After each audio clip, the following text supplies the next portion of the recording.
Hello friends, तो जैसा कि प्लेलिस्ट चल रहा है एंसेंट इंडिया का, तो 2 लेक्चर हो चुकी हैं और ये तीसरा लेक्चर है। तो इसमें हम अपने आगे की चीज़ों को देखेंगे। तो आप लोग कृपया इसको सीक्वेंस से देखते हैं तो आप लोगों को अच्छे से अंडरस्टैंडिंग होगी इस सब्जेक्ट के बारे में, क्योंकि हर एक लेक्चर एक दूसरे से जुड़ा हुआ है। तो बहुत सारी चीज़ें मैं पीछे बता दूंगा तो आपको अच्छे से समझ में आएगी अगले लेक्चर जब आप देखेंगे। तो पिछले लेक्चर को देखना उसके लिए आपको बहुत ही ज़रूरी हो जाएगा। तो बहुत सारी चीज़ें मैं बता चुका हूँ, जैसे कि अपने ये देखिए कि इतिहास का मतलब कि हिस्ट्री का सिलेबस बता चुका हूँ और इसका महत्व वगैरह क्या है, इतिहास की जानकारी के स्रोत क्या हैं, इसकी सीमाएं क्या हैं और हर एक सिलेबस विदेशी जो यात्री थे उनसे क्या क्या हमें जानकारी मिली है और बहुत सारे प्रमुख ग्रंथ है वो भी मैं बता चुका हूँ। और प्राचीन इतिहास के वर्गीकरण क्या क्या थे तो वो भी मैं बता चुका है कि प्रागैतिहासिक काल था, आधे ऐतिहासिक काल था, ऐतिहासिक काल था। तो ये चीज़ें मैं बता चुका हूँ। तो उसके लिए आप पीछे वाली वीडियो को देखें और क्या क्या उस टाइम सामान यूज की जाती थी, मतलब कि क्या क्या इक्विपमेंट यूज किए जाते थे, उसके आधार पर भी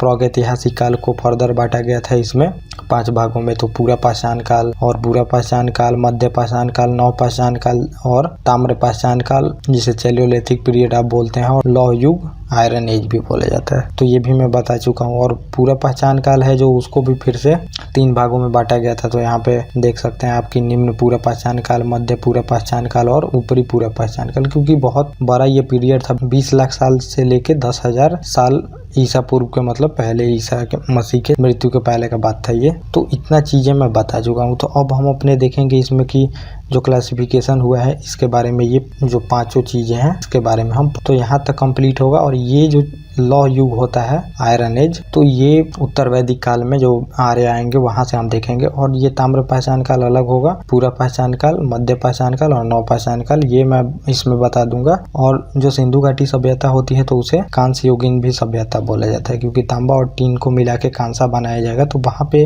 कांस्य युगीन भी सभ्यता उसको बोला जाता है। तो वो भी कंप्लीट होगा। तो अब हम देख लेते हैं इतिहास के बारे में कुछ बेसिक पॉइंट जो होता है। तो यहाँ से क्वेश्चन आते हैं और इतिहास को कहाँ से लिखने का आदि ये सब शुरुआत किया गया, ये सब चीजें मैं यहाँ पे बताऊंगा। तो प्रागैतिहासिक जो खोज का इतिहास भारत में रहा है वो अब हम यहाँ पे जानेंगे कि आखिर में इतिहास का ये जो खोजने का ये सब चाहे लिखने का सिलसिला शुरू हुआ तो कहाँ से हुआ, ये हम भारत में अब जानेंगे। तो 1863 में रॉबर्ट ब्रूसफुट द्वारा यह एक भूगर्भ वैज्ञानिक थे और यह जो थे जियोलॉजिकल सर्वे ऑफ इंडिया के मतलब उससे संबंधित थे ये। तो जो रॉबर्ट ब्रूसफुट थे तो ये जियोलॉजिकल सर्वे ऑफ इंडिया से संबंधित थे और इन्होंने तमिलनाडु में पल्लवरम स्थान पर औजार खोजा पहले, तभी यहीं से मतलब कि इन्होंने ही ये इतिहास की खोजने की और लिखने की शुरुआत की थी। रॉबर्ट ब्रूसफुट ने पहली बार ये कोशिश किया था और पल्लवरम स्थान से ही बहुत सारी मतलब वो चीजें मिली है तमिलनाडु के ऐतिहासिक चीजें। तो पहले जब ऐतिहासिक मतलब होती थी तो सामान ही मिलता था। तो जो मैंने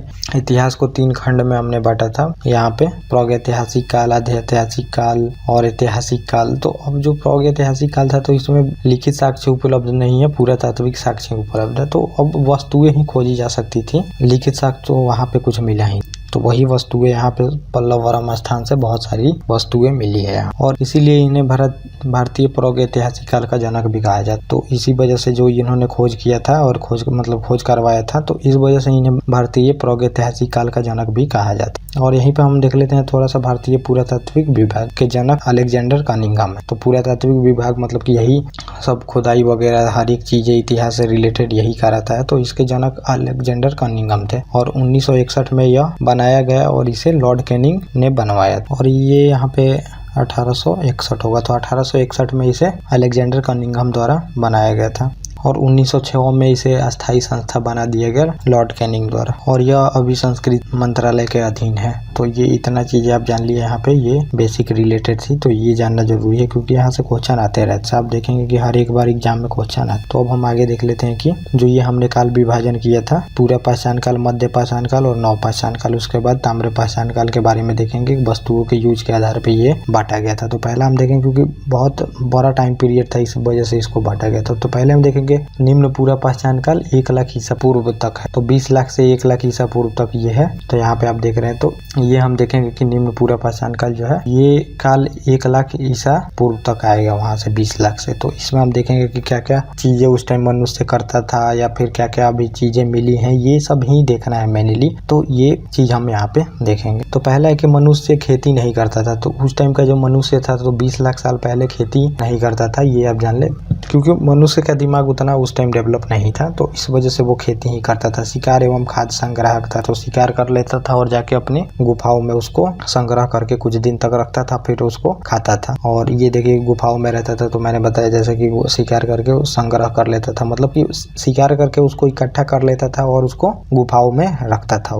और यहाँ पे प्रमुख जो औजार थे, तो औजार हस्त, कुठार, विदारनी, क्लीनर जिसे बोलते हैं, कुल्हाड़ी, ये मूल पत्थरों के बने होते थे। तो जो ये सब हथियार वगैरह थे तो वो पत्थरों के बने होते थे। तो जो निम्न पूरा पहचान काल था तो उसमें जो पत्थर का आकार भी बहुत बड़ा होता था, तो ये पत्थर के आकार के यूज करने पे ही ये सब काल का विभाजन किया गया है। तो जो पत्थर होगा वो धीरे धीरे अच्छा मतलब डेवलप होते जाएगा, तो पत्थर को मतलब और भी सटीक बनाएगा लोग वो, और पत्थर को जैसे भाला जो होता है तो वो और धारदार बनाते जाएगा लोग। तो पहले तो जो होगा वो पत्थर बिल्कुल गोल टाइप का रहेगा, उससे जानवरों को या फिर जानवरों के शरीर पे गिरा के उसकी मृत्यु करा के फिर उसको अपने गुफाओं में रख लेता था जो मनुष्य था यहाँ पे पूरा पहचान काल में। और ये हिमयुग से भी संबंधित है ये। तो वो जो टाइम था 20 लाख साल पहले, तो पृथ्वी अभी ठंडी थी, तब अभी जाके आप देख रहे हैं कि पृथ्वी धीरे धीरे नॉर्मल हुई, उसके बाद धीरे धीरे फिर अब गर्म हो रहा है। तो ये फिनोमिना चलते रहता है कि पृथ्वी पहले कुछ दिन गर्म रहती है, उसके बाद कुछ दिन हिमयुग में चला जाता है, फिर धीरे धीरे पृथ्वी पे गर्मी बढ़ते रहती है। तो उस टाइम हिमयुग था और आग की जानकारी नहीं, तो खाना पकाकर नहीं खाते थे। तो यहाँ पे आग की जानकारी नहीं थी, आग की जानकारी तो थी लगभग, लेकिन वो यूज करना नहीं जानते थे। तो यहाँ पे इस वजह से वो खाना वगैरह नहीं पकाना जानते थे यहाँ पे, मतलब कि आग की जानकारी थी लेकिन वो यूज करना वगैरह यहाँ पे नहीं जानते थे निम्न पूरा पहचान काल में। और इसमें है कि निम्न मतलब निवास के मतलब कि अपवाद में इसमें निवास के नर्मदा घाटी में हथनौरा से जो मिला है वो जीवाश्म के अवशेष भी मिले हैं। तो ये अपवाद है कि यहीं पे एक जीवाश्म के अवशेष वगैरह मिले हैं यहाँ नर्मदा नदी घाटी के पास। और यहाँ से मानव कपाल का भी प्रमाण मिला है। तो जो नर्मदा घाटी है, भीमबेटका गुफा है वहाँ पे, तो वहाँ से जो साक्ष्य मिले हैं, तो निम्न पूरा पहचान काल, मध्य पूरा पहचान काल और नव पूरा पहचान काल के भी साक्ष्य वहां से मिले हैं। तो वही नर्मदा घाटी से मानव कपाल वगैरह का साक्ष्य मिला है। और जो भीमबेटका गुफा है तो उसमें चित्रकारी की साक्ष्य भी मिली है वहां से। और ऊपरी पूरा पहचान काल आते हैं, हड्डियों के औजार मिले हैं, सुई मिली है, मछली मिली है, हार्पून, ब्लेड, खुदाई आदि के लिए। तो हड्डियों के भी औजार और पत्थर के औजार यहाँ से मिले हैं। और अब हम देख लेते हैं यहाँ पे कि भारतीय उपमहाद्वीप में बड़े भूभाग पर इसके अवशेष मिले हैं। तो जो ये इतिहास है तो ये तो सभी जगह के लिए होगा, लेकिन ये स्पेसिफिक भारत के लिए। तो भारत के उपमहाद्वीप में बड़े भूभाग पे ये चीजें मिली है। और पाकिस्तान में सोहन नदी घाटी के पास भी इसके अवशेष मिले हैं। और कश्मीर में पहलगांव से भी इसके अवशेष मिले हैं। और उत्तर प्रदेश के बेलन नदी घाटी से भी इसके साक्ष्य मिले हैं पूरा पहचान काल के। और एमपी के नर्मदा नदी से भीमबेटका जो गुफा है वो मैंने बताया कि तीनों जगह के स्थान मिले हैं, मतलब तीनों जगह के साक्ष्य मिले हैं, मध्य पहचान काल और पूरा पहचान काल और नव पहचान काल, सभी जगह के। और छोटा नागपुर पठार से भी इसके साक्ष्य मिले हैं पूरा पहचान काल के। सौराष्ट्र, गुजरात, कावेरी नदी, तो ये सब जगह से मिले हैं। तो ये जगह आप ध्यान में रखिएगा कि यहाँ से सीधे पूछेगा कि पूरा पहचान काल के साक्ष्य मिले हैं कि नहीं। और मेनली नव पहचान काल से ज्यादा क्वेश्चन आते हैं, तो वो हम आगे यहाँ पे देखें। तो अब हम देख लेते हैं कि पूरा पहचान काल तो हमने देख लिया, मध्य पहचान काल हम देखते हैं इसमें। तो 10,000 BC से लेके ये 6,000 BC तक चलेगा, मतलब कि ईसा मसीह के मृत्यु के 6,000 साल पहले। तो यहाँ पे हम देख लेते हैं जीवन शैली देखेंगे, भौगोलिक वितरण देखेंगे और उपकरण देखेंगे कि हम क्या क्या ये यूज करते हैं। तो मेनली जो क्वेश्चन आएगा आपको तो मध्य पहचान काल और नव पहचान काल से आएगा, क्योंकि ये टाइम बिल्कुल नया है, इस वजह से आएगा। तो वो 20 लाख से 1 लाख साल पहले बहुत सारी चीजें नहीं मिली हैं, इस वजह से वहां से ज्यादा क्वेश्चन नहीं आता है। तो अब हम देख लेते हैं यहाँ पे कि जलवायु गर्म व शुष्क हो गई। तो जो जलवायु थी अब वो धीरे धीरे गर्म होने लगी, क्योंकि अब आप इतने 20 लाख साल का डिस्टेंस तय करके यहाँ पे आ गया जब मानव था। तो इस वजह से जो मौसम भी था तो वो 20 लाख में परिवर्तन हो गया और धीरे धीरे मौसम गर्म होने लगा। तो अब जाके ये बहुत सारी चीजें यहाँ पे नई नई चीजें डेवलप करेंगे। तो उस टाइम छिपना होता था, क्योंकि ठंड वगैरह में तो वो जो थे वो पहाड़ वगैरह में रहते थे, गुफा वगैरह में। तो इस वजह से अब जब गर्मी पड़ेगी तो वो धीरे धीरे गुफा से निकलने लगेंगे। और आग का साक्ष्य मिलता है यहाँ पे। और यहाँ पे आग का प्रयोग करना वो सीख गए थे। अब छोटे जानवरों का भी शिकार होने लगा, तो जो यहाँ पे अब छोटे जानवरों का भी शिकार होने लगा और अस्थायी निवास शुरू हुआ। यहाँ पे पशुपालन एवं कृषि, मिट्टी के बर्तन भी बनाने लगे। ये तो अब ये जब निकले वहाँ से तो अब ये पशुपालन करने लगेंगे और यहाँ से कृषि भी ये थोड़ा बड़ा करने लगे। और अब ये यहाँ पे अस्थायी निवास की प्रवृत्ति इनमें दिखती है। और ये भी आप समझ लीजिए कि जो ये पूरा काल है तो बिल्कुल ये कोई स्पीड ब्रेकर नहीं लगा है कि मध्य पाषाण काल पूरा 10,000 से ही रहेगा। तो अब बहुत सारे टाइम है कि एक ही टाइम में कुछ यहाँ पे जो नवपाषाण काल के भी घटनाएं हो रही होंगी और मध्य पाषाण काल की भी घटनाएं एक ही टाइम में हो रही होंगी। अब ऐसा नहीं है कि एक ही बैग सीधे बदल जाएगा कोई भी घटना, तो ये टाइम डिफाइन किया गया है ताकि मतलब कि यहाँ से ये चीजें अपने चरम सीमा पे थी इस वजह से। लेकिन थोड़ा बहुत नवपाषाण की चीजें मध्य पाषाण काल में भी आ सकती हैं। और ये मिट्टी के बर्तन वगैरह भी बनाने लगे, क्योंकि अस्थायी जब आप निवास करिएगा तो बर्तन वगैरह तो चाहिए ही आपको खाने पीने के लिए। अगर कृषि वगैरह भी आप पशुपालन ये सब करते हैं तो दूध वूध जो आप उसका यूज करिएगा, तो इस वजह से मिट्टी के बर्तन भी यहाँ से बनाए जाने लगे। और चौपानी मिलो जो है इलाहाबाद में, से बर्तन के विश्व में मिट्टी के प्राचीनतम साक्ष्य यहाँ से मिले हैं। तो इलाहाबाद से मिले हैं विश्व के प्राचीनतम मिट्टी के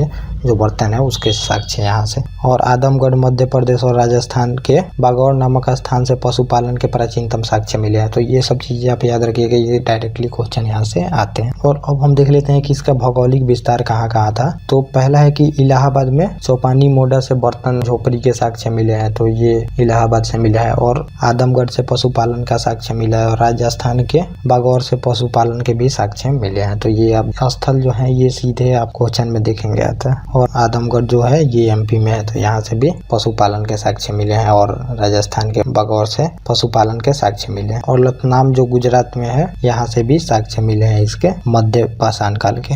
और टेरी समूह तमिलनाडु से भी साक्ष्य मिले हैं यहाँ से। और भीमबेटका जो है तो भीमबेटका से तो तीनों जगह के चित्रकारी के साक्ष्य मिले हैं, तो भीमबेटका से भी मिले हैं नर्मदा नदी घाटी के तरफ से। और गोदावरी बेसिन से भी मिले हैं साक्ष्य यहाँ पे। तो ये आपके, और यहाँ पे उपकरण जो यूज करते थे ये लोग सूक्ष्म पत्थरों का प्रयोग करने लगे। तो पत्थरों का जो इक्विपमेंट था तो वो बनाने का स्टाइल अब इनका धीरे धीरे डेवलप होने लगा। और जो पहले मोटे मोटे पत्थरों का उपयोग करते थे अब उसको बर्छीदार मतलब कि धारदार वगैरह ये लोग बनाने लगेंगे और उससे शिकार करने लगेंगे। तो छोटे छोटे पत्थर के औजार बनाए जाते थे यहाँ पे। और माइकोलिथिक भी इसे कहा जाता है क्योंकि छोटे छोटे औजार यहाँ बनाए जाने लगे। त्रिभुजाकार, चंद्राकार, फ्लेक जैसे उपकरण बनाए जाने लगे यहाँ। तो हर एक तरह के पत्थर के औजार यहाँ पे बनने लगे। और माना जाता है कि तीर कमान तकनीक का भी काल यही है। तो ये आपने देख लिया यहाँ पे। और अब यहाँ पे हम देख लेते हैं नवपाषाण काल के बारे में। तो यहाँ से भी बहुत सारे क्वेश्चन आते हैं। नवपाषाण काल तो ये 6000 ईसा पूर्व से 2000 ईसा पूर्व तक आएगा। तो इसमें हम देख लेंगे कि पहला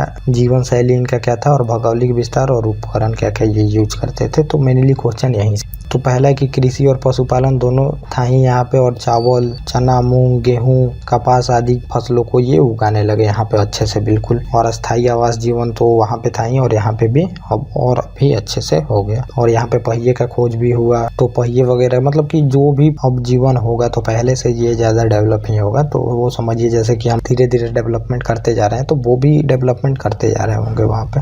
और कपास तो अब कपड़ा आदि भी बना के पहनने लगे। तो पहले आदि मानव ऐसे ही रहता था। और यहाँ पे जल, सूर्य, आकाश, पृथ्वी, गाय, सर्प ये सब चीजों की पूजा विशेष रूप से ये लोग करते थे। और बर्तन आदि में और विकास हुआ और अच्छे से बर्तन मतलब कि अच्छा बर्तन और उसकी क्वालिटी ये लोग बढ़ाने लगे यहाँ पे। और अगला है कि भौगोलिक विस्तार हम देख लेते हैं यहाँ पे। पाकिस्तान के मेहरगढ़ से गेहूं और जौ का और कपास का ये सब चीजों का साक्ष्य यहाँ से मिला है। और कृषि का सबसे प्राचीनतम साक्ष्य लोहरा देव से प्राचीनतम साक्ष्य मिला है। यहाँ पे कृषि का सबसे प्राचीनतम साक्ष्य लोहरा देव से मिला है। तो ये भी क्वेश्चन बार बार आते हैं तो ये भी आप ध्यान में रखिएगा। और कश्मीर के बुर्ज व फुपकारात से गर्तावास के साक्ष्य मिले हैं। गर्तावास मतलब कि जैसे गड्ढा खोद के, कश्मीर तो पहले अभी भी ठंड रहता है वहाँ पे, तो पहले भी ठंड रहता होगा तो वहाँ लोग गड्ढे खोद के रहते थे। तो वहाँ से गर्तावास के बुर्ज होम से साक्ष्य मिले हैं। और बुर्ज होम से मानव के साथ कुत्ते को भी दफनाए जाने का साक्ष्य मिला है यहाँ पे। तो ये भी आप ध्यान में रखिएगा। और कर्नाटक के ब्रह्मगिरी से रागी की खेती का साक्ष्य मिला है। तो कर्नाटक के ब्रह्मगिरी से रागी की खेती का भी साक्ष्य मिला है। और कर्नाटक के पिकलिहत से राख के टीके का साक्ष्य मिला है। और तो ये सब साक्ष्य मिले हैं। और यहीं पे सबसे पहले तो मानव ने ये भी क्वेश्चन आता है कि आप ध्यान में रखिए कि मानव द्वारा पहला पालतू बनाया गया पशु कुत्ता था। तो ये भी क्वेश्चन आता था और अभी भी आगे आ सकता है। और यहीं पे आप ये भी ध्यान रखिएगा कोन्हिवा यूपी का एक स्थान है, वहाँ से चावल का प्रथम प्रमाण मिला है खेती। और चिरांद जो बिहार में है, तो बिहार से वहाँ से भी साक्ष्य मिला है, यहाँ पे हड्डी वगैरह ये सब चीजें मिली है। तो आज भी चिरांद में आप देखेंगे कि वहाँ पे सौदाह वगैरह ये सब संस्कार होते हैं वहाँ पे। और यहाँ पे उपकरण, घर्षित पत्थरों के उपकरण, यहाँ पे कुल्हाड़ी, बसूता आदि, तो ये सब चीजें मिली है, कुल्हाड़ी वगैरह। तो पहला औजार कुल्हाड़ी का ही उपयोग मानव ने किया है। तो ये सब चीजें यहाँ से मिली है, मतलब पत्थर घिस घिस के उसको और नोखीलादार बनाते गया है लोग यहाँ पे। तो ये हमने तीनों देख लिया और क्या क्या इसकी विशेषता थी ये सब बता दिया आपको। निम्न पूरा पाषाण काल, मध्य पूरा पाषाण काल और नव पाषाण काल के बारे में हमने देख लिया। तो अब हम आगे अपना देख लेते हैं ताम्र पाषाण काल के बारे में। तो वो जो मैंने टाइम पीरियड बांटा था, तो अब इसका अगला चरण है ताम्र पाषाण काल, चैलियोलिथिक एज अब जिसको बोलते हैं। तो ये 4000 से लेकर 1500 ईस्वी तक होगा। ताम्र पाषाण काल इसको इसीलिए बोला जाता है चैलियोलिथिक पीरियड, क्योंकि यहाँ पे तांबा का उपयोग होने लगा। तो अब आप देखेंगे कि ये जो टाइम पीरियड है ये ओवरलैप्स करेगा यहाँ पे 4000 से 1500 ईसा पूर्व। ये टाइम ओवरलैप्स करेगा आपका हड़प्पा जो सभ्यता था वहाँ से। तो आप ये समझ लीजिए कि जैसे ये नहीं है कि अब हड़प्पा सभ्यता आ गई तो बिल्कुल जो ताम्र पाषाण काल है वो बिल्कुल लुप्त हो जाएगा। तो वो भी पैरेलल में चलते रह सकता है, ऐसा नहीं है कि वो बिल्कुल लुप्त होते ही वो चीज़ें आएंगी। तो वो जो था तो वो वहाँ पे चल रहा था सिंधु नदी के आसपास हड़प्पा सभ्यता। लेकिन ये जो सभ्यता थी तो मेनली ये राजस्थान, मध्य प्रदेश, इधर आप देखेंगे कि ये सभ्यता थी। तो ये सभ्यता हड़प्पा सभ्यता के बाद भी चलते रही थी, ये आप ध्यान में रखिएगा वहाँ पे। और यहाँ पे धातुओं में सबसे पहला प्रयोग किया जाने वाला धातु जो होता है वो तांबा है। मनुष्य का जो पहला प्रयोग मनुष्य ने किया है तो वो पहले तांबा धातु का प्रयोग किया है इसमें, आप ये ध्यान में रखिएगा। और पत्थर तांबे का उपयोग जब करने लगे इसी को ताम्रपाषाणिक चैलियोलिथिक कहा गया है। तो जो इसका नाम ही इसी वजह से रखा गया है क्योंकि यहाँ पे तांबे का प्रयोग होने लगा, इसीलिए इसे ताम्रपाषाण काल कहा जाता है, ये आप समझ लें। और हड़प्पा कांस्य युगीन संस्कृति थी और तांबा और टीन को मिला के कांसा बनाया जाता है। तो हड़प्पा सभ्यता जो है वो कांस्य युगीन सभ्यता है। तो अब हम देख लेते हैं कि जो इसकी विशेषता क्या है ताम्रपाषाण काल की। तो क्वेश्चन यहीं से आएंगे, विशेषता वगैरह पूछी जाएंगे अब। तो ये ग्रामीण समुदाय बना रहा। तो जैसा कि आपने वो पूरा पाषाण काल, मध्य पाषाण काल, नव पाषाण काल देखा, तो ये सब भी ग्रामीण समुदाय थे। तो ये भी अभी ग्रामीण समुदाय ही बना रहा है, ये भी संस्कृति। और दक्षिण भारत में ताम्र पाषाण चरण को नव पाषाण ताम्र पाषाण कहा जाता है। तो ये आप ध्यान में रखिएगा। तो ताम्र पाषाण को ही नव पाषाण ताम्र पाषाण कहा जाता है दक्षिण भारत में। और ये बर्तन को काले और लाल रंग द्वारा कलर करते थे चाकों पर बना के। तो चाकू अभी देखेंगे आप गांव में जाएंगे कि वो एक चक्की जैसा घूमते रहता है, उस पे आप रख दीजिए उसके ऊपर मिट्टी को और हाथ से ऐसे ऐसे करके जिस तरह का बर्तन वगैरह बनाना चाहते हैं वो बना देते हैं। तो और उसको पका भी, जो गांव में आप देखेंगे कि दीपावली में दिया वगैरह बनाया जाता है तो वो उसी सब विधि से बनाई जाती है। तो वैसे ही बना के ये लाल और काले रंग से इसको रंगते थे। और सभी संस्कृति में कम ज़्यादा या थोड़ा अलग हो सकता। तो ये जो संस्कृति के लोग थे तो चारों तरफ बसे हुए थे, तो थोड़ा बहुत अलग अलग थे। तो कोई मध्य प्रदेश में रहता था, कोई राजस्थान में रहता था। तो वो हम देखेंगे आगे में कि कौन कौन संस्कृति थी इसमें मुख्य। और घोड़े से परिचित नहीं थे और असमानता यहाँ पे शुरू हो गई थी और शव संस्कार विधि वगैरह ये सब थी। घोड़े से तो ये परिचित नहीं थे लेकिन असमानता यहाँ पे आरंभ हो गई थी, अब असमानता करना। तो ये सब शव संस्कार जो विधि वगैरह थी और ढांचागत जो उस टाइम दिखा गया है खुदाई में, इस वजह से वहाँ पे इतिहासकारों का कहना है कि वहाँ पे असमानता शुरू हो गई थी। और ये लिखना वगैरह नहीं जानते थे, मछली मांस मुख्य आहार था इनका, और लिखना ये अभी नहीं जानते थे, ये तो ये ध्यान रखिएगा। और दक्कन में कपास का उत्पादन और लोग कताई और बुनाई करते थे। तो कपास से ही कपड़ा बनाया जाता है, तो लोग यहाँ पे कताई और बुनाई करते थे। तो समझिए कि यहाँ पे कपड़ों का प्रचलन हो गया था। और ईंटों का उपयोग नहीं किया गया था, दीवारें मिट्टी से बनी थी। तो जो ये संस्कृतियाँ आप देखेंगे तो उसमें ईंटों का उपयोग नहीं है। तो जो भी अगर ये थोड़ा बहुत दीवार मतलब बनाते थे तो पहाड़ में सटा वगैरह के बनाते होंगे दीवार, तो उसमें मिट्टी का उपयोग ये किए हैं। और घर जो होते थे आयताकार और वृत्ताकार दोनों तरह के होते थे, तो गोल और चौकोर दोनों। और इनाम गांव में सबूत मिले हैं घर के, ये सब जो आप देखते हैं। तो अब देख लेते हैं हम कि भारत में ताम्रपाषाण की बस्तियां कौन कौन सी है, और यहाँ पे हम संस्कृति से भी पता लगाएंगे। तो बस्तियां कहाँ कहाँ मिली है ये यहाँ पे दिया गया है। तो दक्षिण पूर्व राजस्थान में मिला है, मध्य प्रदेश के पश्चिमी भाग में मिला है, और पश्चिमी महाराष्ट्र में मिला है, और दक्षिण पूर्व भारत में भी मिला है बस्तियाँ ताम्र पाषाण काल की। तो पहले मैं बता देता हूँ कि कौन कौन सी संस्कृतियाँ थी। तो जोरवे संस्कृति, आहार संस्कृति, गोरिक मृदभंड, कैथा संस्कृति और मालवा संस्कृति। संस्कृति मतलब आप समझ लीजिए कि एक जैसे लोग मतलब कुछ इलाके में रहते थे। तो जैसे कि मान लीजिए आपका कोई गांव है, तो आप एक गांव में आते हैं, वहाँ पे कुछ तो ऐसे ही बहुत सारे वहाँ पे जैसे राजस्थान में मिल गए कुछ लोग वहाँ पे रहते थे, तो उनको कुछ नाम दे दिया। जैसे एमपी में रहते थे कुछ लोग मिला के, तो वहाँ पे दे दिया गया, कोई संस्कृति का नाम दे दिया। तो वैसे ही संस्कृति में ये बांटा गया है। तो यही हम देख रहे हैं कि कौन कौन सी संस्कृतियाँ हैं मतलब भारत। तो जोरवे संस्कृति, स्थल जोरवे, नेवासा, दैमाबाद, इनाम गांव में ये संस्कृति पाई गई है। और यहाँ पे हड़प्पा संस्कृति का भी प्रभाव दिखता है। यहीं से दैमाबाद पास ही में है, तो हड़प्पा स्थल है दैमाबाद, तो वो भी पास ही में है यहाँ से। और तो अब पैरेलल में चल रहा है, तो थोड़ा प्रभाव तो दिखेगा ही एक दूसरे पे दोनों का। तो ये यहाँ से प्रभाव दिखता है। और यहाँ पे गैंडा, हाथी, भैंस, रथ चलाते मनुष्य की आकृति भी मिली है। और इसका टाइम पीरियड 1400 से लेकर 700 तक रही है। तो इसमें ये संस्कृति इतने टाइम में फली फूली है ये संस्कृति।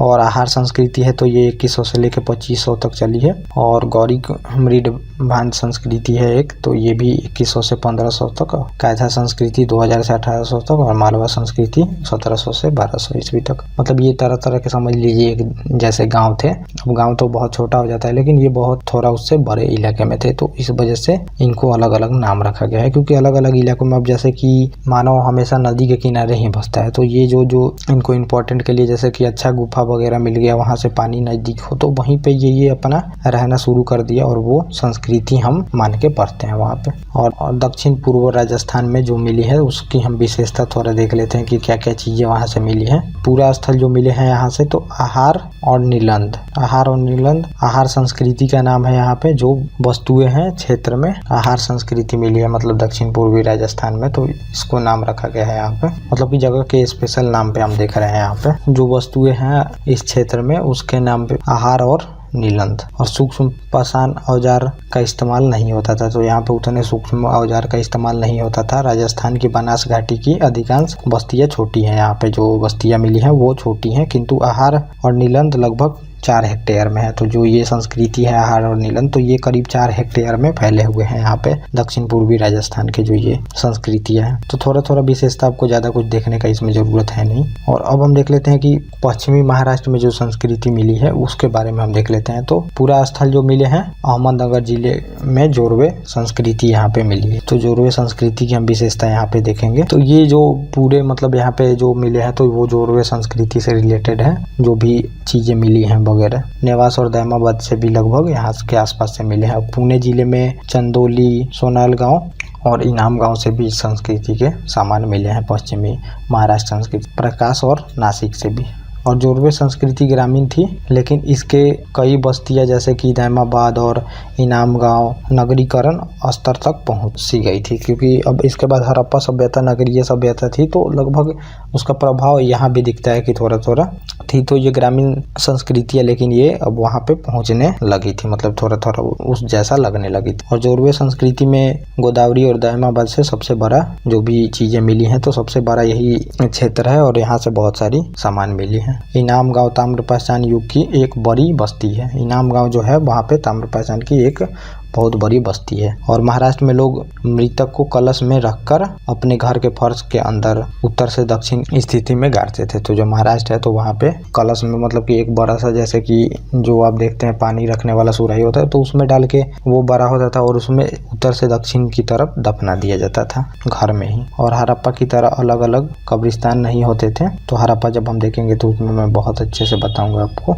और कब्र में हड्डियां प्लस तांबे के कुछ वस्तुएं रख दी जाती थी। तो कब्र में हड्डी वगैरह डाल दिया जाता था और तांबे की कुछ वस्तुएं रख दी जाती थी, क्योंकि उनको लगता था कि ये मतलब मरने के बाद भी लोग जीवित रहता है और उनको इन सब वस्तुओं के उपयोग की कोई आवश्यकता होगी, इस वजह से ये डाल दिया जाता था उसमें। तो ये हमने ताम्रपाषाण का कुछ देख लिया विशेषता पश्चिमी महाराष्ट्र में जो संस्कृतियाँ थी और दक्षिण पूर्व राजस्थान में, और जोरवे संस्कृति हमने देख लिया। और ये सब जो संस्कृति थी तो उतना ये इम्पोर्टेंट है नहीं, मालवा वगैरह संस्कृति, तो इस वजह से मैं ये छोड़ दिया। और अब हम देख लेते हैं इसमें कि इसका महत्व क्या था, कि ताम्रपाषाण अवस्था का महत्व क्या था। और ताम्रपाषाण जो है संस्कृति की दुर्बलता क्या थी, तो ये हम देख लेते हैं। ये मेंस का क्वेश्चन यहाँ से बनेगा, चाहे आपको स्टेटमेंट देके भी पूछ सकता है ये। तो सभी जगह से अवशेष मिले हैं जलोढ़ मिट्टी वगैरह जहाँ पे थी और मैदानी घने जंगल को छोड़ के। तो घने जंगल जहाँ जहाँ थे उनको छोड़ के हर एक जगह से इन सब के अवशेष मिले हैं। तो तरह तरह की जो संस्कृतियाँ थी तो जगह जगह पे रहती थी। और अधिक नदी तटों पर पहाड़ियों से कम दूरी वाले स्थानों पर गांव बसाया था इन्होंने। तो गांव टाइप का ही था। तो इन्होंने मतलब कि जो नदी से नज़दीक है और पहाड़ी भी आसपास में है तो वहाँ पे इन्होंने अपना बसाया, क्योंकि पहाड़ी में रह सके और वहाँ से नदी के पानी भी यूज कर सके, तो वहाँ पे इन्होंने बसाया। तो हम समझ सकते हैं कि मनुष्य कैसे वहाँ पे रहना शुरू किया होगा। तो हमने इन सब से ही पता चलता है कि मनुष्य उस टाइम भी पानी के आसपास ही रहता था, ताकि बिना पानी के मनुष्य रह नहीं सकता। तो इन सब से इनका महत्व पता चलता है कि उस टाइम भी ये कैसे सोच सकते थे ये सब चीज़ों। और तांबा पिघलाने की कला भी ये जानते थे। तो ये सब इनकी विशेषता और महत्व में आता है। और चित्रित मृद भांडों का पहला इस्तेमाल इन्होंने किया है। मृद भांड मतलब कि जो मिट्टी के बर्तन होते हैं उस पे इन्होंने चित्रकारी भी, तो अब चित्रकारी उतनी उन्नत नहीं थी, लेकिन मृद भांड मतलब मिट्टी के बर्तनों पे ये चित्रकारी भी करते थे। और सबसे पहले की बस्तियाँ ये सब है, तो इनसे जानकारी मिलती है। क्योंकि जो नवपाषाण काल था उसके बाद मानव ने अस्थायी रहना शुरू किया और उसके बाद इन्होंने बस्तियाँ बनाई, बस्तियाँ वगैरह। ये ताम्रपाषाण काल में जब तांबे का उपयोग शुरू हुआ और इन्होंने सबसे पहले बड़े बड़े गाँव बसाए। तो ये कुछ महत्व और विशेषता थी इनकी। अब हम देख लेते हैं कि इनकी आखिर में दुर्बलता क्या थी। तो जो पशुओं का दूध उपयोग ये नहीं करते थे। तो पशुपालन तो थोड़ा बहुत करते थे, लेकिन उसका दूध वगैरह उपयोग करना ये नहीं जानते थे। तो पशुओं को मेनली मार के खाते होंगे ये लोग, लेकिन उसका दूध वगैरह का यूज नहीं करते थे। तो ये दुर्बलता है, क्योंकि अभी जो पशुओं का मेनली हम लोग अपने भारत में यूज करते हैं तो दूध वगैरह के लिए ही यूज करते हैं। और गहन और विस्तृत पैमाने पे खेती नहीं, उपजाऊ जमीन पे भी। तो बहुत सारी उपजाऊ जमीन जो थी वहाँ पे भी ये गहन कृषि वगैरह नहीं करते थे। तो थोड़ा बहुत कृषि करते थे।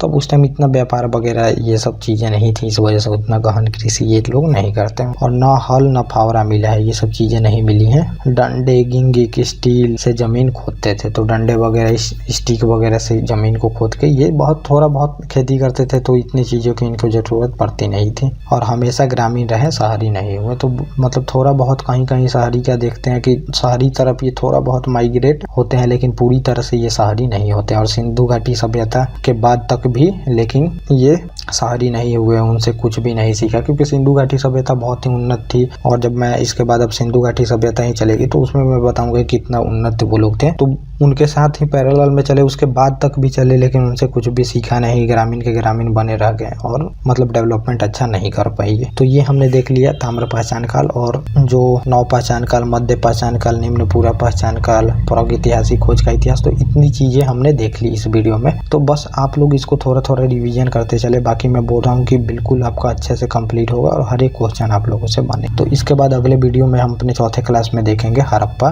के बारे में। तो उसमें 1 से 2 वीडियो हो सकते हैं इसमें। तो हड़प्पा के बारे में बहुत ही अच्छे से मैं बताऊंगा आपको, सिंधु घाटी सभ्यता। और इसमें आर्थिक, राजनीतिक हर एक चीज़ें हम देखेंगे। और जो जो मेन स्थल है उसके बारे में भी मैं बताऊंगा। राजनीतिक संरचना, आर्थिक संरचना, क्या क्या उपयोग, सामाजिक संरचना, धार्मिक संरचना। तो एक एक चीज़ें होंगी इसमें। कला और लिपि सब कुछ बताई जाएंगी। और चरण विश्लेषण पर मतलब चरण वगैरह उसमें बताया गया इतिहासकारों द्वारा कि कब कब कैसा फैला। और प्रमुख लक्षण वगैरह भी हम देखेंगे इसमें। और सिंधु काल की व्यापार वगैरह कहाँ से होता था, मोहनजोदड़ो। अब उसके बाद एक एक स्थल को हम देखेंगे, चनहुद्रो, लोथल, सुरकोट का। तो हर एक चीज़ हम देखेंगे। तो ये अगले वीडियो में होगा। तो बस आप लोग इसको सीक्वेंस से देखें और इसको रिवीजन करते आए, बाकी आपकी हर एक चीज़ें कंप्लीट हो जाएंगी अच्छे से। Okay guys, thank you.